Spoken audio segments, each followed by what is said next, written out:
Hello and welcome back, everyone, to La-Mulana 2 on Rocket Rabbit Commentaries, and in this episode we are returning to Valhalla in order to show off what Alruna does. As I was attempting to explain during the last part, what Alruna actually does is that if an item can drop from an enemy or a pot, it will drop, and it will have 3 times the amount it would normally drop. So if you're trying to get a bunch of cash specifically, Alruna is really good at that.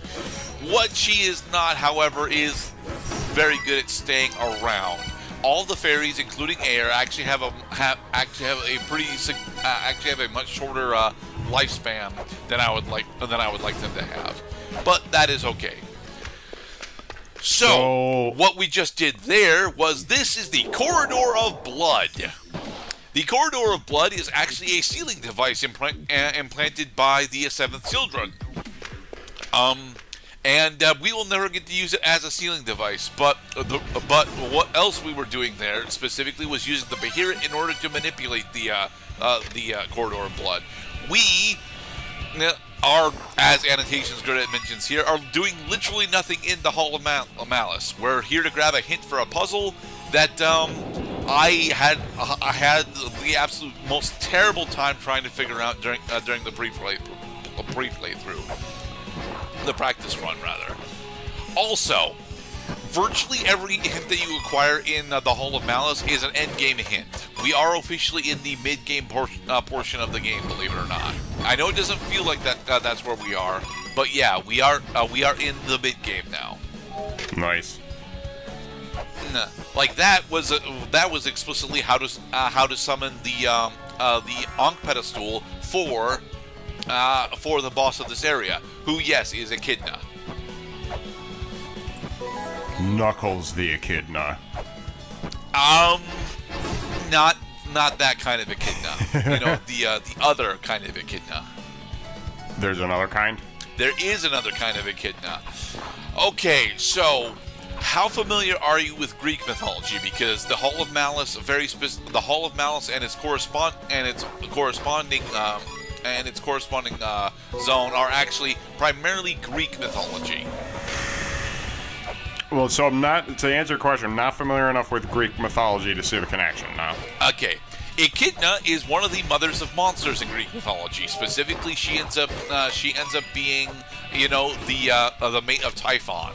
And because she is the mate of Typhon, she actually is relatively important during the myth of Typhon.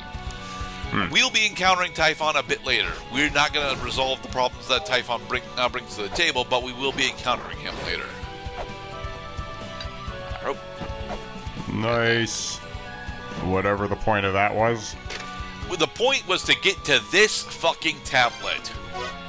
This tablet tells us the mantras that we need to do in order to melt the ice in the Shrine of the Frost Giants. And yes, that is a mandatory puzzle to solve, even for our playthrough.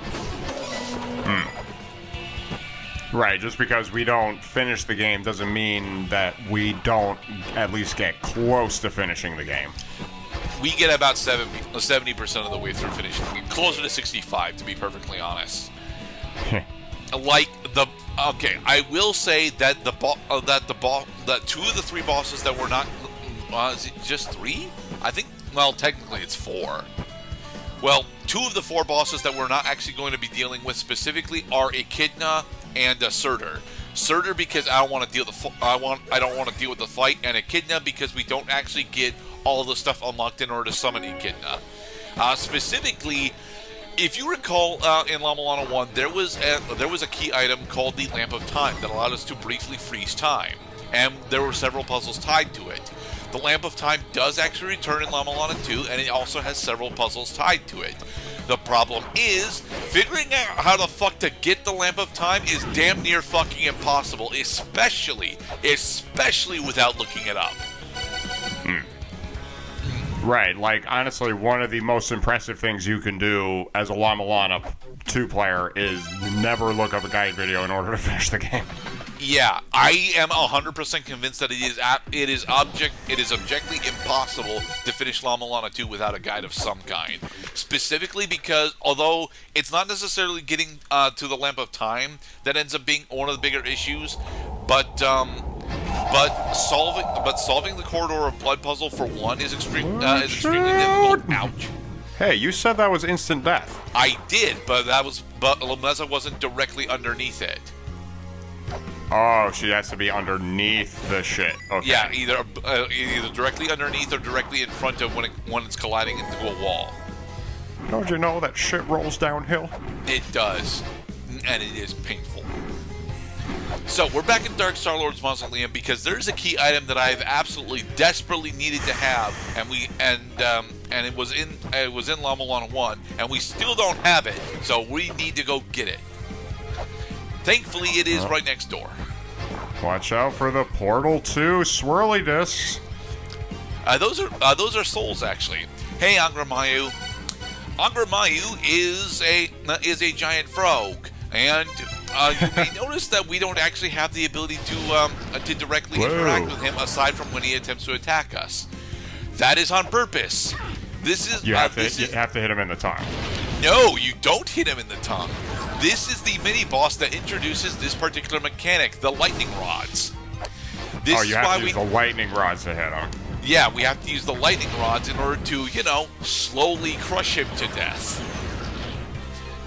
Right, because every time we activate the mechanism, then the walls are starting to close in on him. Uh-huh. I am of two minds about this particular boss fight. This is honestly a really innovative way to deal with a boss that is otherwise invincible. However, the whole reason that this boss is invincible is specifically to teach us about the lightning rod mechanic. And the lightning rod mechanic only ever comes up 2 more times throughout the entire game. A lot of the puzzles in the game end up using key items exactly once.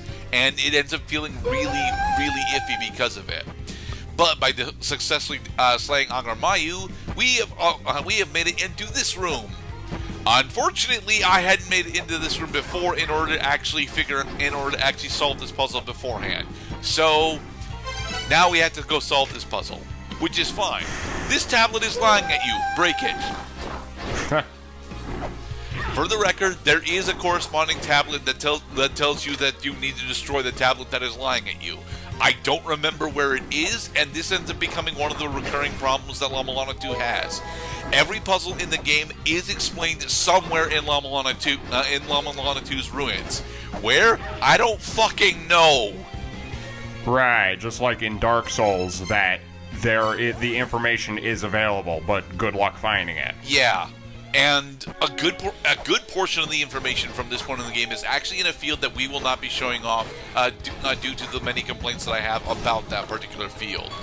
That said, a good portion of the puzzles that we will be showing off are not actually in. A good portion of the puzzles have their solutions stated outside of that field. So, yeah, I have issues with the latter half of La-Mulana 2. I really do. Which is why, we're not actually going to show off most of it. Anyway, Gale Fibula through the Corridor of Blood again. Well, it's definitely a corridor. Alright, we've made it back to the top half of Dark Star-Lord's Mausoleum. There comes the shit ball. I like these crystals. They appear to be 3D objects. They're 2.5D objects. I mean... okay. Fall back down here. And then back over this way. No, back GLaDOS. Into the pit from Mario, and booyah! We now have the feather, which grants us the ability to double jump. Also, the Fairy Queen has come to Eglana, and we should go talk to Freya. Let's go. Boobies await. Some boobies, yes. Not all that many boobies, though. Not Legend of Zelda: Ocarina of Time, right? Hey, Freya. Yeah, and she's gonna actually watch over Frey for the rest of the game. I think she will actually tell you about key items if you show them to her, but I don't remember which one she actually has a unique dialogue for.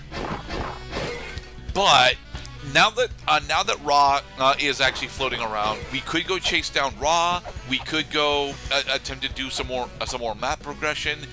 The big thing that we're doing first with our feather, now that we actually have double jump, is we got to go talk to. I'm pretty sure this is Giltorio. Right, there are areas in the overworld that we haven't explored yet because we just got this really useful map traversal ability. Yeah, this is Samarenta. My name is Samarenta. My name is still Samarenta. Yes. And by diving into the springs from La-Mulana 1, we get a sacred orb. Nice. Yeah. This is actually the last sacred orb that you're supposed to get in the game, and it's very specific. I don't think it has a corresponding tablet that tells you where the fuck it is. You're just supposed to, use your double jump in order to find it. Oh, you should be double jumping all over the map now that you got feather. Yeah. And also, thanks to the fact that we now have double jump, we can actually get into this part of the Dark Star Lord's Mausoleum much easier now. But first, nice. Hey, Rocky. What are you doing in my closet? He ate Horus. Dang it! In the next episode, we will continue chasing down Ra or doing map progression. I forget which. Be safe, everybody.